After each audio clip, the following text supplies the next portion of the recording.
We're going back to All Reliable, the Buffalo Trace with Walker Buehler here. We're going to talk deadline. We're going to talk what the Dodgers have done at the deadline. Kiké Hernandez and Joe Kelly, former teammates back in the Dodger blue, and I'm sure you're giddy about that. What's up, birthday boy? Belated happy birthday to you. UFC to celebrate? How was that?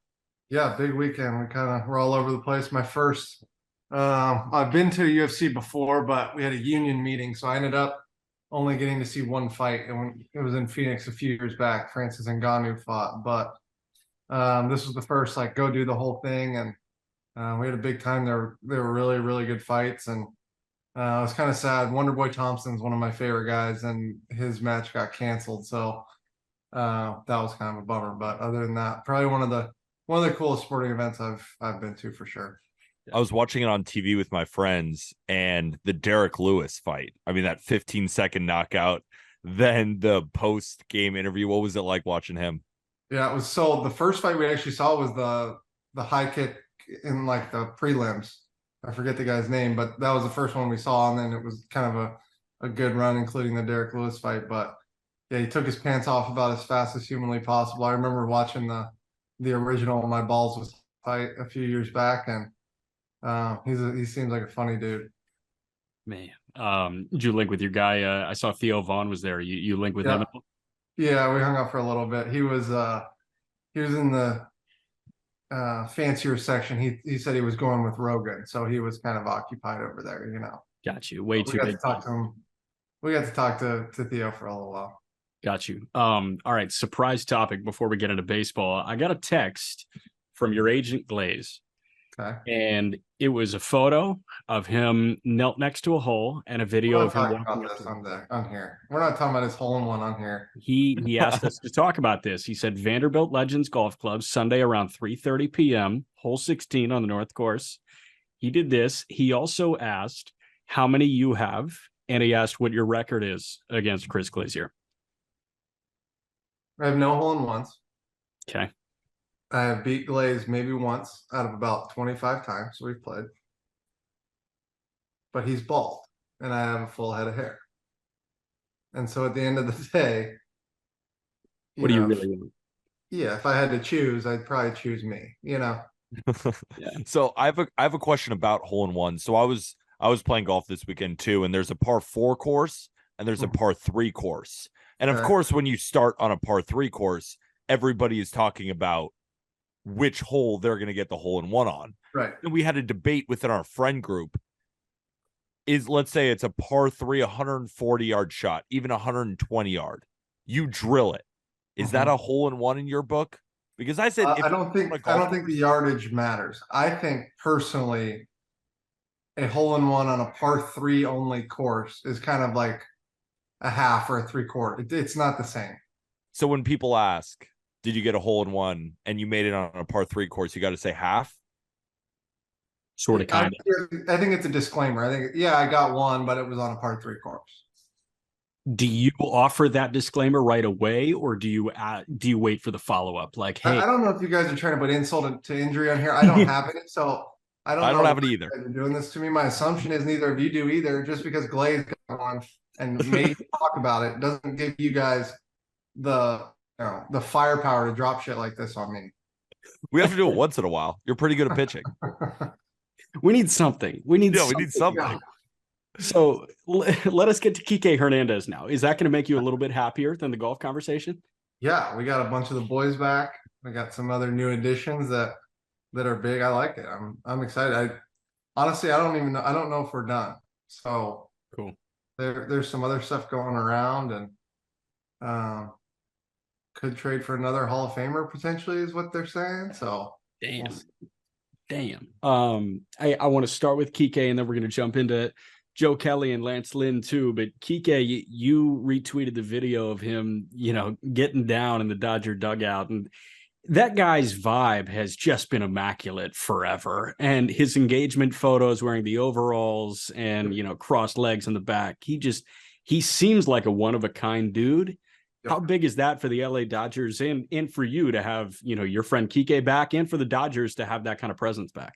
Yeah, I mean, I think obviously his personality fits LA really, really well. And well-spoken, good-looking, really good player, beautiful family. Not like he just fits kind of what a Major League Baseball player from Puerto Rico is supposed to be like, right? And smart, really good in big situations, can play kind of everywhere, and elite defensively. Obviously against left-handed pitching, he's pretty special at times. I remember him hitting however many homers he did a couple years ago in the playoffs for them. And yeah, I mean, I know we're ecstatic to have him back, and definitely will be a little more personality infused into the team. I haven't been around him a lot. I know a lot of the new guys have kind of done the same thing with Rojas and Peralta and Jay, and then the other guys we've had, Joe Kelly and Lance obviously came up with Shelby with the Cardinals, so they all know each other. And we obviously have familiarity with Joe, but I know Lance a little bit just from being around him with Glaze. And then he was actually at the facility with us out here in Arizona in the lockout last year, so I got to know him a little bit there, and texted them both. Happy to have all of them, and hopefully I get to join them here before too long. Yeah, and Joe Kelly's your guy. I saw you posted a picture with him on Instagram. How does it feel to just have, like, it seems like a good friend just back in the clubhouse? Yeah, I mean, that's from the World Series. That was last out of the World Series. That wasn't just a little random picture, right? It was a huge thing for all of us. And I've kind of always said sneaky. One of my favorite arguments, conversations, is who would you want in a bar fight with you? And Joe Kelly sneakily has made every one of those lists I've ever come up with. So, a guy we trust, and obviously really talented. I know he was even talking about some of the traditional numbers that he has this year aren't kind of where you'd want him to be, but a lot of the peripheral stuff has been really good. And there's not many people with 92-mile-an-hour curveballs and 102-mile-an-hour sinkers, and we got one of them back. So I know he loves being in LA, and I'm sure their family, him and Ashley, are excited for him to be back kind of where he's from. So hopefully put together the pieces, make a little run. A couple of weeks ago, we were talking curveballs, and Joe Kelly was a curveball that you highlighted. And, I think some people could have said, hey, this is a reliever with an X ERA, whatever. I mean, that curveball's nasty, man. And you forget that 100's in his back pocket at all times. So he's fun to watch. And he's been with a lot of big market teams. He's pitched in a lot of big situations, and you see that badass MF mentality. And I mean, we've talked about that with you. That's something that, you capture really well when you're on the hill. So just having another badass in that Dodger pitching staff with you, and a guy that wants to throw, like he wants to annihilate the hitter, that's probably fun for you guys to have that competitive fire back. Right. I'll tell you the one, my favorite Joe Kelly story. There's a bunch of them. The mariachi thing at the White House was solid. Yeah. But I remember we asked him about the fight, the Boston, New York fight when he was there. And I remember him saying that he knew it would hurt. He knew it was not going to go great, but if he landed one punch, he would be a legend.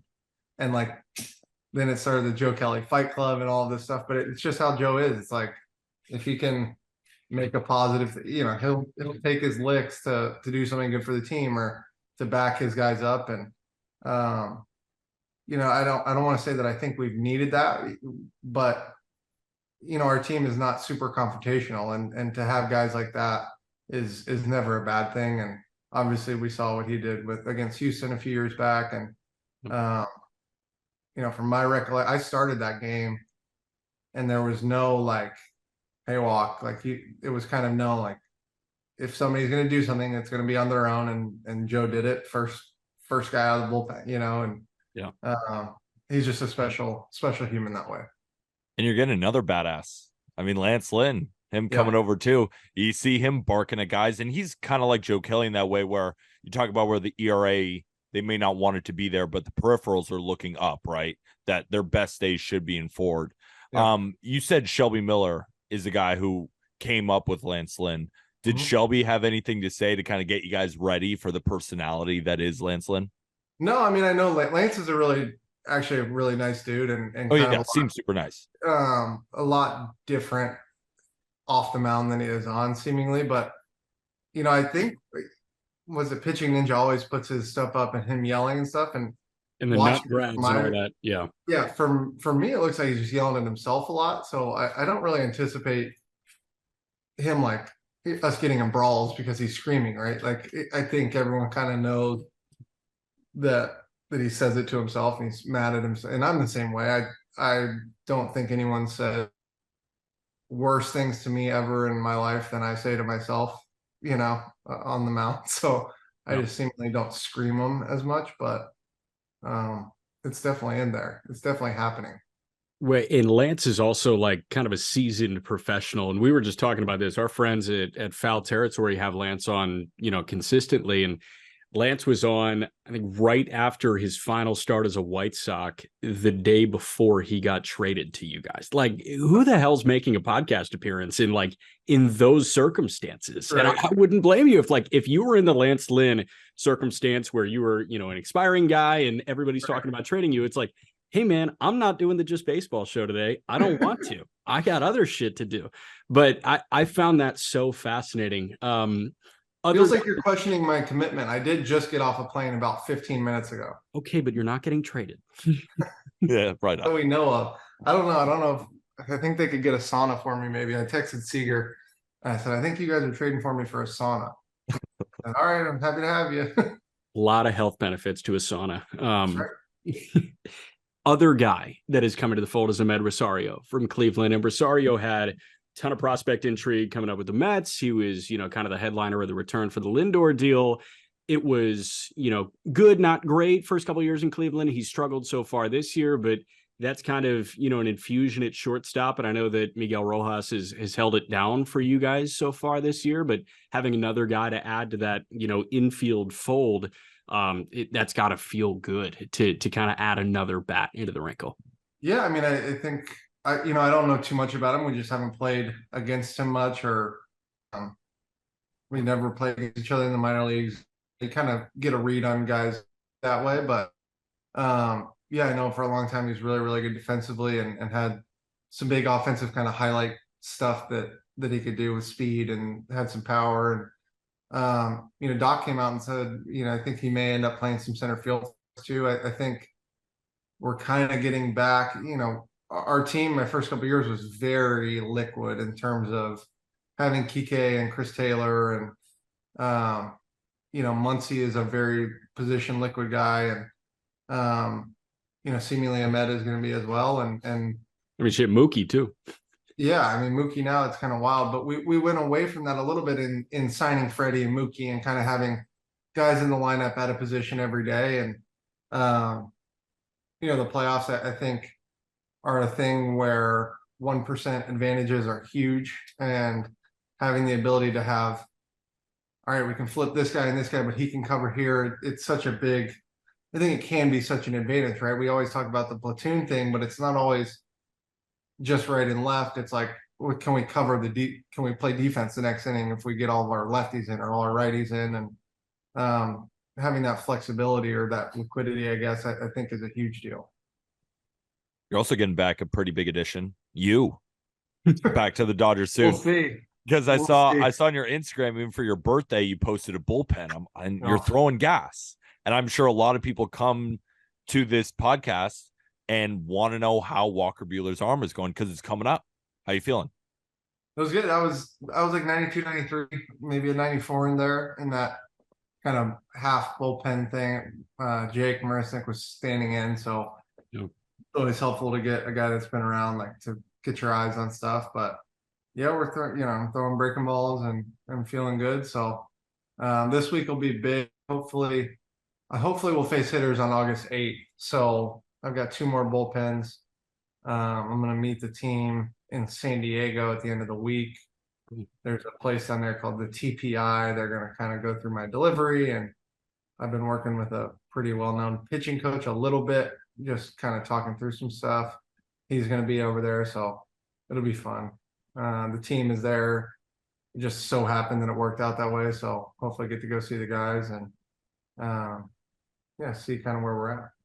I liked the swings that Marisnik was putting on some of the balls, like right after. He was like, yeah, I definitely would have taken this yard. Yeah, he said, he goes, I want to swing, but I won't touch. I'll swing after. I was like, all right, do whatever you want to do. And then he did the first one. I was like, what is going on? Just needs Whatever. the feel. Whatever, man. Why not? Last thing on the trade front that I want to hit with you is, we talked about Bellinger last week, and that was a great conversation. And at that point, Belly looked as good as gone in Chicago. And now the word from Jesse Rogers at ESPN is that Cubs are holding Bellinger. I would assume that means the Cubs are holding Stroman. And the big news from Tom Verducci at SI was Angels are holding on to Shohei Ohtani. So you've got these teams that were in limbo, and we were kind of waiting for them to decide direction. Yeah. And they went all in, man. And the Halos are making moves. They just went and got Crone and Grichuk from Colorado. I mean, it's really interesting to see what's going on in Anaheim and Chicago. What was your kind of feel on those two teams making additions? I mean, I was our union guy during the last CBA. And so I think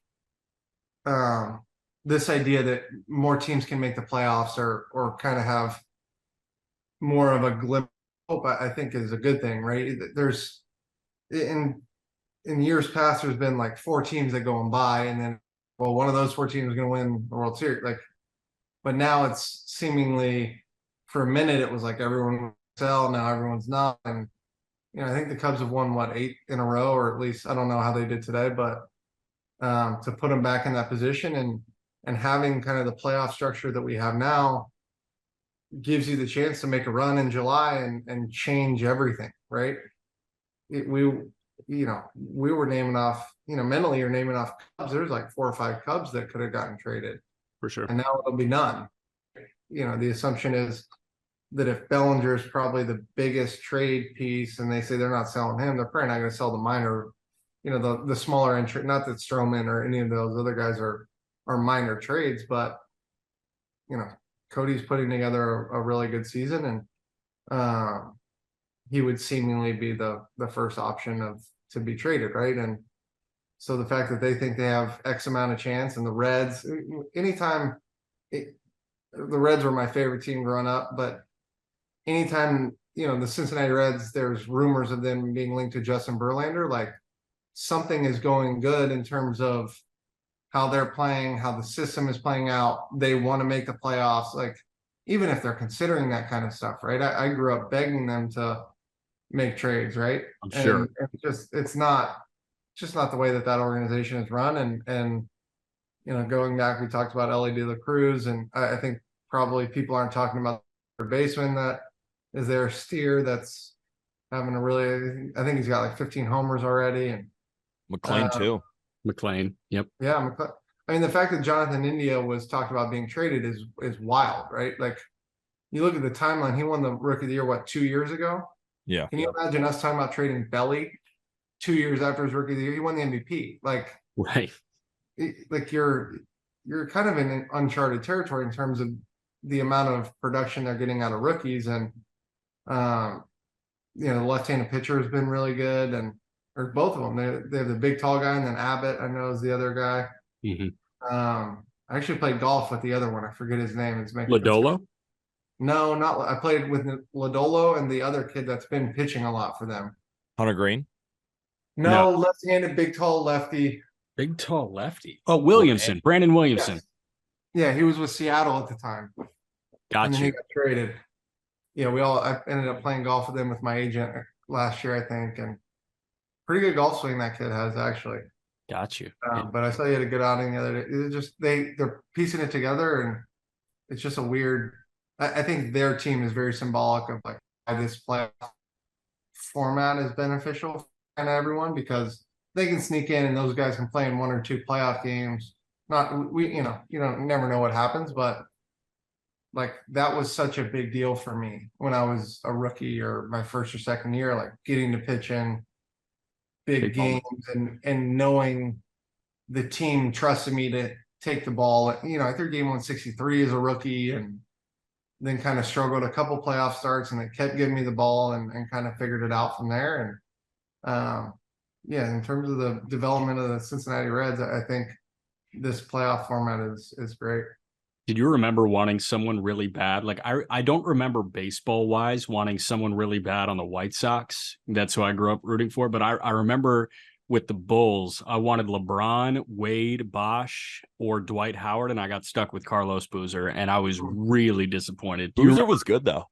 Boozer was incredibly average compared to Chris Bosh and Dwayne Wade. Yeah, that's true. You remember wanting anyone really badly? No, I mean, I think as a kid, you were probably like at the time, maybe Alex Rodriguez would have been right. You wanted the best player, the biggest guy that was traded, from what I remember. I mean, as a kid, when we got Matt Latos was a big deal for me. I liked Matt Latos a lot. Ken Griffey Jr. coming back was a giant thing. I think it was less. I think the most devastating one was Austin Kearns leaving, because Austin Kearns is from Lexington. That was like a big thing. Like, oh, he's not there anymore. He's born and raised in Lexington. I've gotten to know him a little bit over the years now, and yeah, him not being a Red sucked. Yeah. The one that I remember, my younger brother, 5 years younger than me, Jim Tomei, when he was a White Sox, he got traded. I think he was a Dodger after the trade. And my brother locked himself in the bathroom and cried. He was like 6, 7 years old. He was like, I can't believe Jim Tomei's gone. Oh my God. Damn right. Peter, you remember any of them? I'm just thinking right now about like your guys' conversation and then Angels fans just being so thankful that they get to see 2 more months of Ohtani.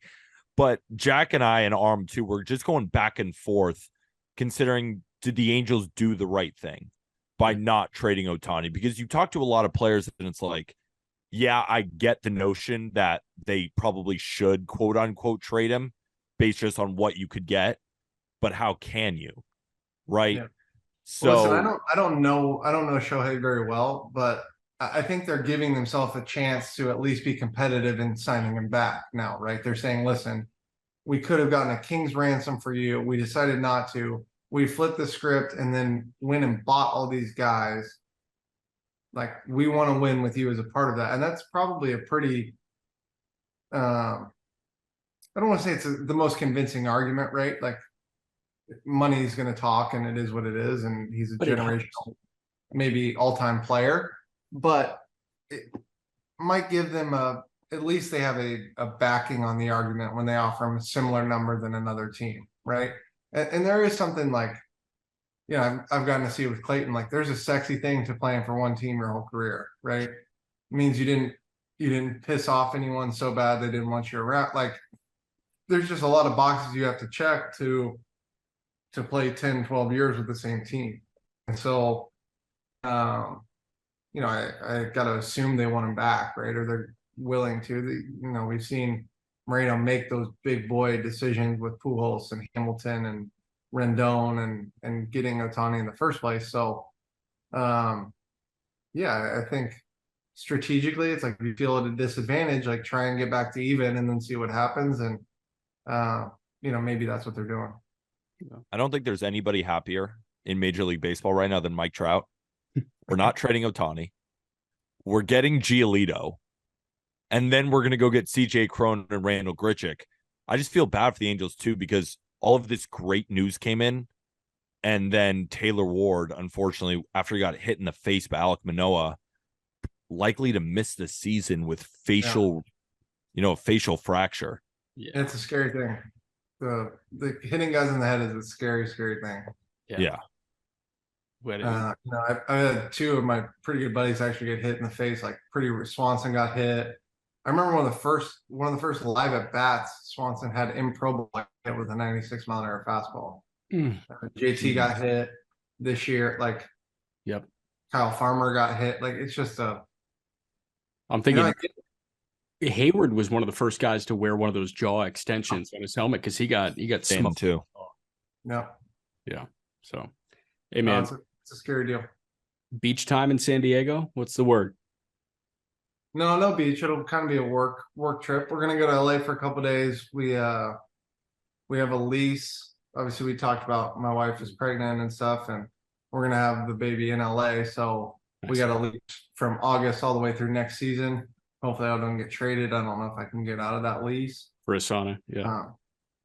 But we're gonna go check that out. kind of get the lay of the land a little bit and then drive down to San Diego. So, yeah, we're excited. It'll be fun. It'll be fun to see everybody and see the team as it's kind of constructed now. But, I guess we're going the 2nd. So that's Tuesday. So when we get there, we may have new teammates on the way too. You never know. Walker Buehler, appreciate you. And yeah, throw jabs whenever you want, man. We'll talk to you next week. Cool. M4. See you guys later. Thanks, my man.